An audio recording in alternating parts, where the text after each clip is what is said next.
Another tally in the win column, Dolphins fans. That's right.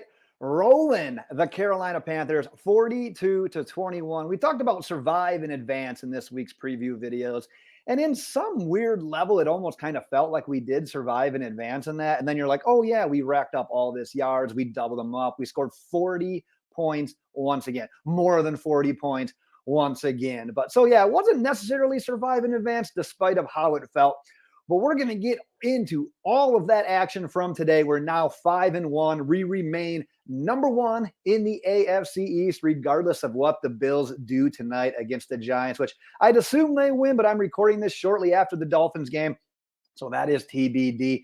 But man, an important win, a very important win with the stretch of games that are coming up right now. We got Sunday night against the Eagles. We got a division rival with the Patriots. And then we've got the Chiefs overseas before our bye week. So an important win before that big stretch. But at the end of the day, we took care of business today in what could have been a potential trap game. But guess what?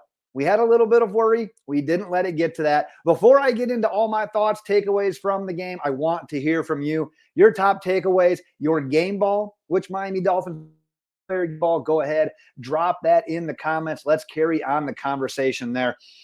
But I talked about starting a little bit slow, having a little bit of worry and then letting that go away because, damn it, we got an early wake-up call. I'm not quite sure any Dolphins fan, analyst, player, anyone predicted us to go down 14-0 early in that game, and that's exactly what happened.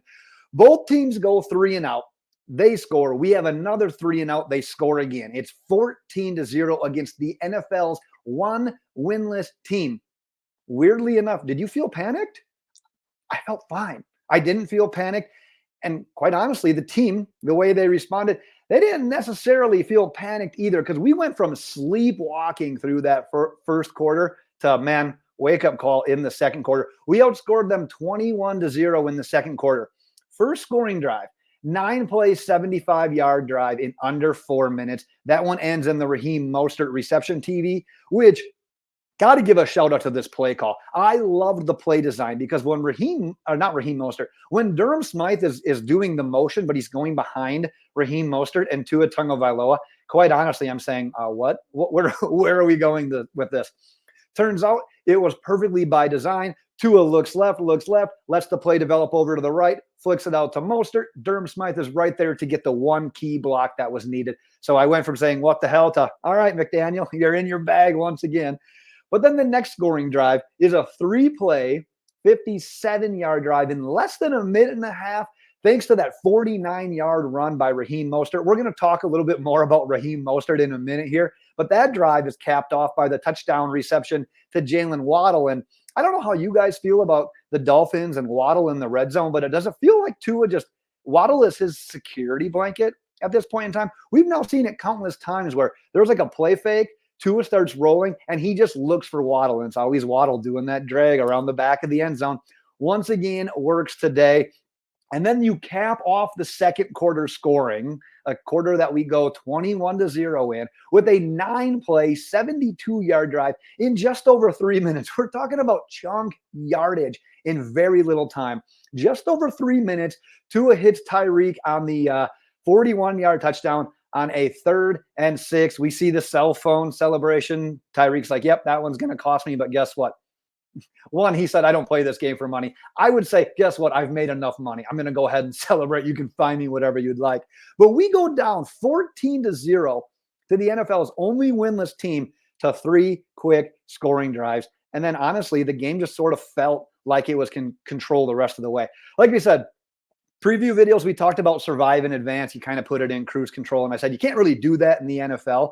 But quite honestly, it almost feels like we did that. It just sort of feels weird that we were cruising through that game. It felt like we weren't doing anything outright spectacular. But we still scored 42 points. But I'm kind of chalking that up after thinking about it some. We scored 70 earlier in the game. We basically, what do? We cut that in half, essentially. A little bit more than that. But now every time we're not scoring just crazy at will, it almost feels like we're struggling. But in reality, we're still scoring in that 30 to 40 point range every single week. So what I'm going to say to that is it's a good problem to have. I felt like we were in cruise control and we still scored 42.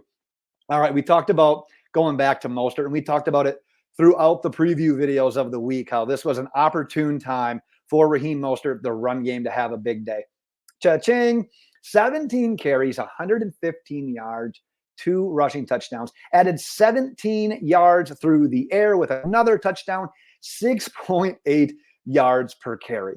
We talked about this, like I said, how it had big play potential for Mostert and the run game. And guess what? We got it. The Dolphins end with 162 yards on the ground, nearly 5 yards per carry. And then we're just like, it's not Achane. It's not 12 yards per carry. Well, as a team, still running for 5 yards per carry is pretty damn good. But what I love about Mostert is all of that was on display today.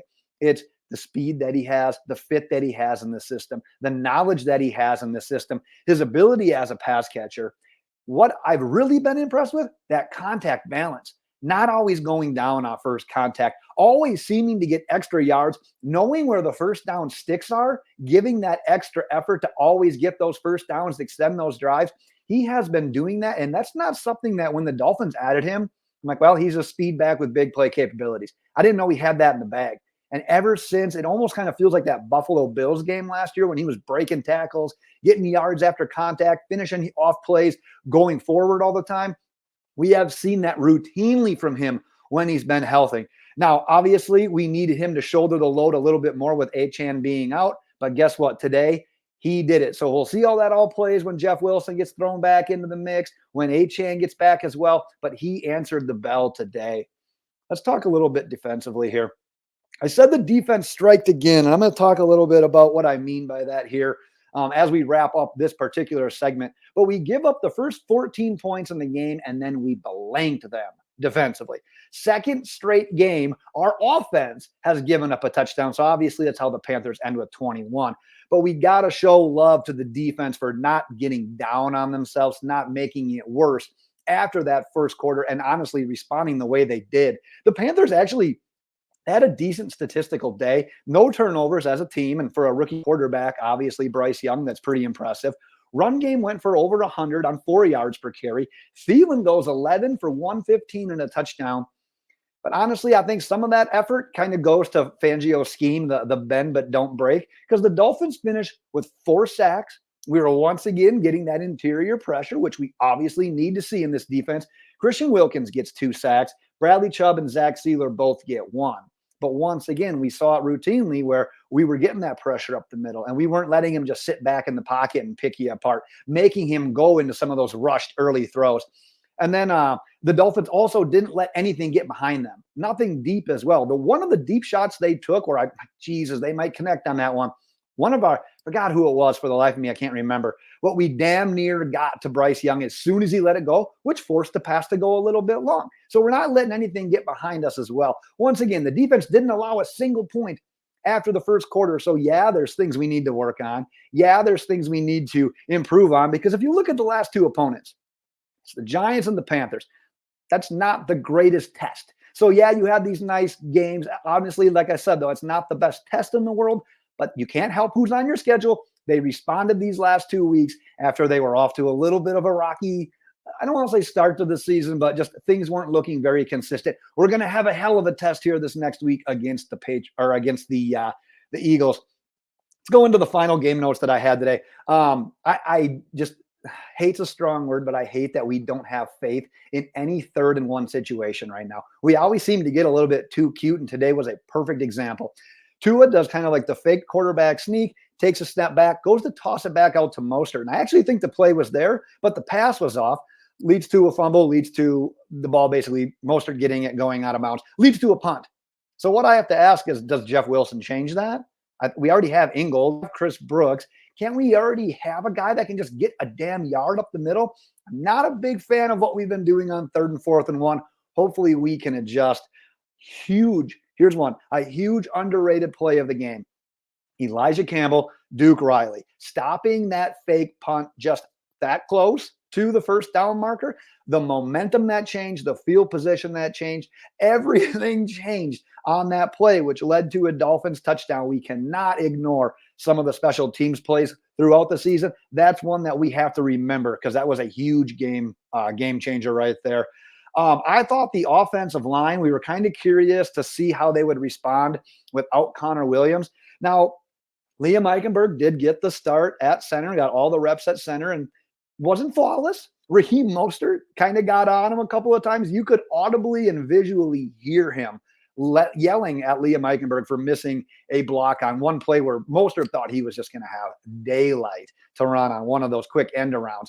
He was not happy with him. Tua had some balls that were batted down, which we really rarely see from Tua. But overall, we didn't really have any run plays blown up in the backfield. We didn't have any bad pass plays. That's Tua just had to get rid of the ball quick. We didn't allow a single sack. So I'm kind of nitpicking a little bit. We've got to give some credit to the offensive line, and for how much, like I said, we don't always say the best things about Liam Eichenberg. He stepped in, nothing alarming today. We want Connor Williams back, but Liam Eichenberg, I give you a little fist bump, whatever we got to do. Jalen Phillips was active today. We saw a little bit of rotation at edge. It was typically Chubb on one side, and then we saw Jalen Phillips and Andrew Van Ginkel subbing a little bit for each other. Interested to see how they use Andrew Van Ginkel here coming up against the Eagles and Jalen Hurts. We'll obviously talk about that upcoming videos next week as well. Some injuries to watch for before we get to the game ball. Jerome Baker and Xavier Howard both left the game. Xavier Howard was a groin. He had the groin issues last year. Keep an eye out for that one. The Chris Brooks injury, that didn't look super promising. You could kind of see maybe IR being in his future. We did see Zach Sieler limping around a little bit in the second half, and then Jaylen Waddle, he got that midsection injury in the joint practice. I think it was with the Falcons, and I don't know if he's really been 100% since. And he took another big hit today, so we'll kind of see how that goes as well. Game ball, we talked about him a lot in this video. It's got to be Raheem Mostert. Said step up, have a big day from the run game. He was the one that did that. He was the one that answered the call. The addition of this team's run game in general has taken this offense to the next level. The announcer said it during the game. It's like the Dolphins basically ran the ball the least really of anyone last year. It was not the least, damn near close to the least. They weren't ineffective with it. They just didn't do it all that much. Now you can do it. You don't have to worry about it. This backfield has been explosive, always getting the yards per carry, always getting the yards after contact.